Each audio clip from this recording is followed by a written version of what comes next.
ശരീരമെല്ലാം രക്തം വളിഞ്ഞുകൊണ്ടിരിക്കുന്നത് പെരിയ വേദനയോട് കൂടെ പൗലോസ് ശീലാവ് ഇരിക്കുകയാണ്. രാത്രി പൗലോസ് ശീലാസോട് ചാടി എഴുന്നേറ്റ് പൗലോസ് ശീലാസ് പറഞ്ഞു, നമ്മൾക്ക് ഇങ്ങനെ കിടന്നാൽ പോരാ, ഹല്ലേലൂയ, അത് നമ്മൾ ദൈവത്തെ ഒന്ന് ആരാധിക്കാം. ராத்திரியில பவுல் எழுந்து சொல்றாரு, சீலாவை பத்தி சொல்றாரு, நம்ம இப்படி உட்கார்ந்துட்டு இருந்தா நல்லா இருக்காது, ரெண்டு பேரும் சேர்ந்து நம்ம ஜெபிப்போம் ஆராதிப்போம் என்று சொல்லுகிறார். அவரு ரெண்டு பேருடைய பாட்டை பாடி ரெண்டு பேரும் சேர்ந்து பாட ஆரம்பிச்சாங்க.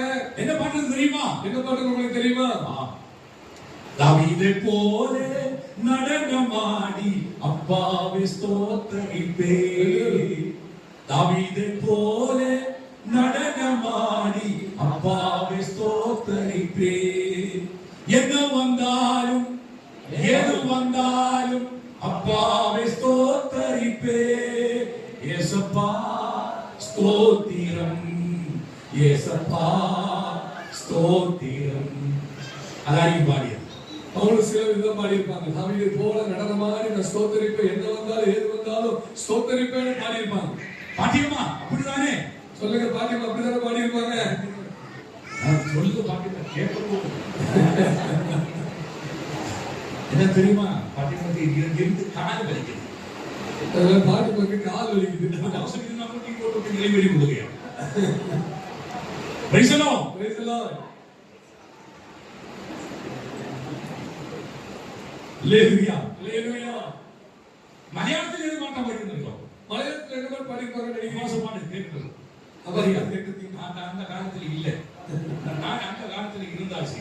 நான் அவசரம் அந்த காலத்துல இல்ல, நான் அந்த காலத்துல இருந்தேன். അക്കരയ്ക്കു യാത്ര ചെയ്യും സീയോൻ സഞ്ചാരി, ഓടങ്ങ് കണ്ടു നീ ഭയപ്പെടേണ്ട. അക്കരയ്ക്കു യാത്ര ചെയ്യും സീയോൻ സഞ്ചാരി, ഓടങ്ങ് കണ്ടു നീ ഭയപ്പെടേണ്ട.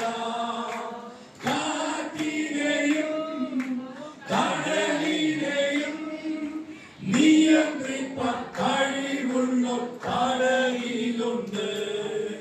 കാറ്റിനെയും കടലിനെയും നിയന്ത്രിപ്പാൻ കഴിവുള്ള കടലിലുണ്ട്.